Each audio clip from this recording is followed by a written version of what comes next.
Welcome to this essential guide for every safety professional, student, and industry worker. Understanding the core vocabulary of health, safety, and environment, HSE, isn't just about compliance. It's about creating a culture where everyone goes home safely. We've compiled the 50 most critical HSE definitions you need to know. Let's dive in. Part 1. Fundamentals of Risk and Safety. HSE, an acronym standing for Health, Safety, and Environment. The comprehensive discipline concerned with the well-being of workers and the protection of the surrounding environment. Hazard, the foundational term. A hazard is defined as a source or situation with the potential to cause harm, injury, disease, or damage. Risk, the quantification of a hazard. Risk is defined as the likelihood and severity of harm resulting from a specific hazard. Safety, the ultimate goal. Safety is defined as the condition of being protected from harm or danger achieved through effective controls. Health, defined as the state of complete physical, mental, and social well-being, not merely the absence of disease or infirmity. Environment, defined as the surroundings in which people work and operate, including the air, water, land, and natural resources. Part 2. Incident Management and Reporting. Incident. Incident is an unplanned event that results in or has the potential to result in harm, damage, or loss. Accident. An accident is unexpected event causing injury or damage, a type of incident with a negative consequence. Near miss. A near miss crucial leading indicator. A near miss is an incident that could have caused harm but did not, providing a valuable opportunity for prevention. Root cause. Root cause is the fundamental, underlying reason for an incident, which, if addressed, prevents recurrence. Corrective action. Corrective action are steps taken to fix the root cause of a problem following an incident. Preventive action. Preventive action are steps taken to avoid the occurrence of future problems before an incident happens. RIDDOR. RIDDOR is standing for the Reporting of Injuries, Diseases, and Dangerous Occurrences Regulations, a key piece of UK legislation for incident reporting. Part 3. Hazard and Risk Control. Hazard identification. Hazard identification is the process of recognizing and documenting potential sources of harm in the workplace. Risk assessment. Risk assessment is the systematic process of evaluating the likelihood and severity of risks from identified hazards to determine necessary controls. Risk control. Risk control is the measures implemented to eliminate, reduce, or mitigate identified risks. ALARP. ALARP is an acronym for as low as reasonably practicable.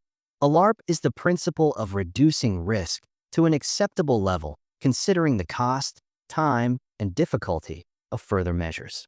Hierarchy of controls.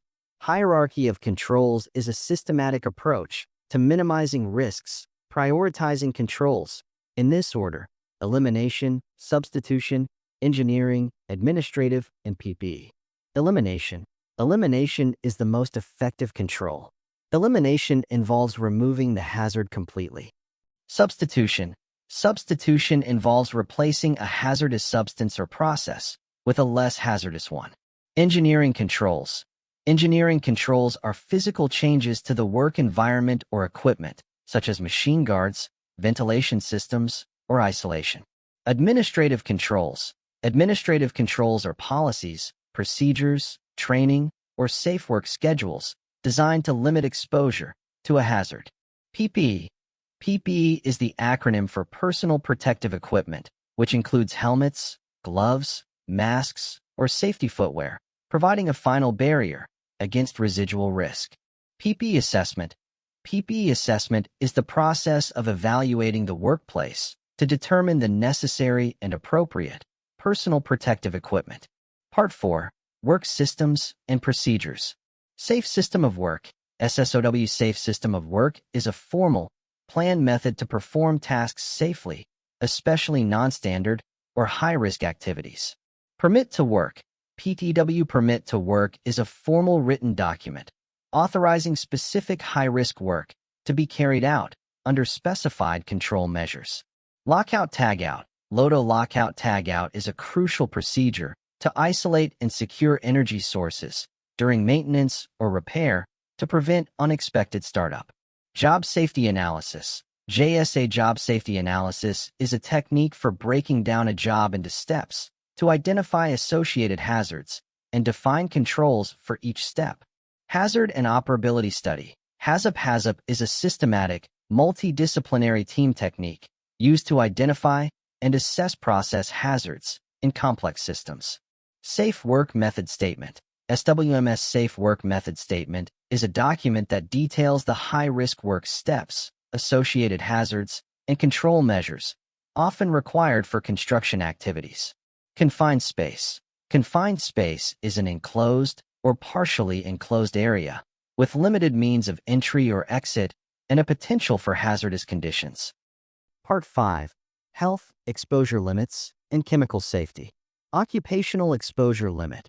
OEL Occupational Exposure Limit is the maximum safe concentration of an airborne substance workers can be exposed to over a defined period.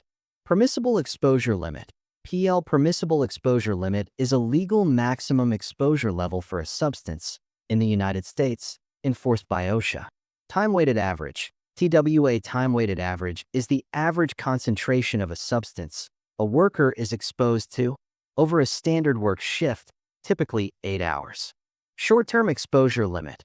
STL short-term exposure limit is the maximum concentration for a continuous 15-minute exposure, not to be exceeded at any time.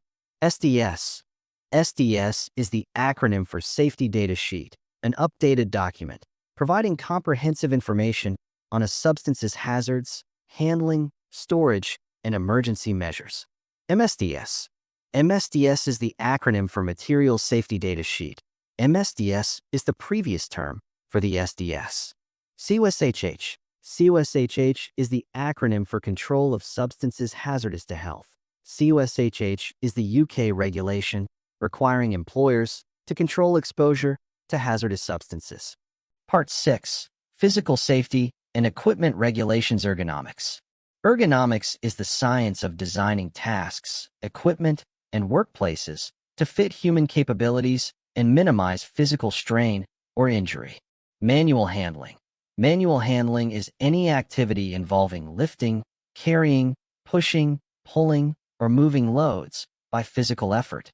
Slips, trips, falls. Slips, trips, falls are a category of common workplace injuries resulting from uneven surfaces, wet floors, or clutter. Fire triangle. Fire triangle defines the three elements, fuel, oxygen, and heat, that must be present for a fire to ignite and sustain. Fire extinguisher. Fire extinguisher is a portable device used to extinguish small fires. Fire extinguisher is classified by the type of extinguishing agent, such as water, foam, CO2, or powder. LOLER. LOLER is the acronym for the Lifting Operations and Lifting Equipment Regulations. LOLER is UK law, ensuring all lifting equipment is safely planned, used, and maintained. PUWER. PUWER is the acronym for the Provision and Use of Work Equipment Regulations. PUWER is UK law, requiring all work equipment to be suitable for its purpose, safe to use, and maintained. Leading indicators. Leading indicators are proactive, preventative measures that forecast future performance, such as completed training hours or safety inspections. Safety culture. Safety culture is the shared values, beliefs, attitudes, and behaviors within an organization that collectively prioritize safety. Competent person.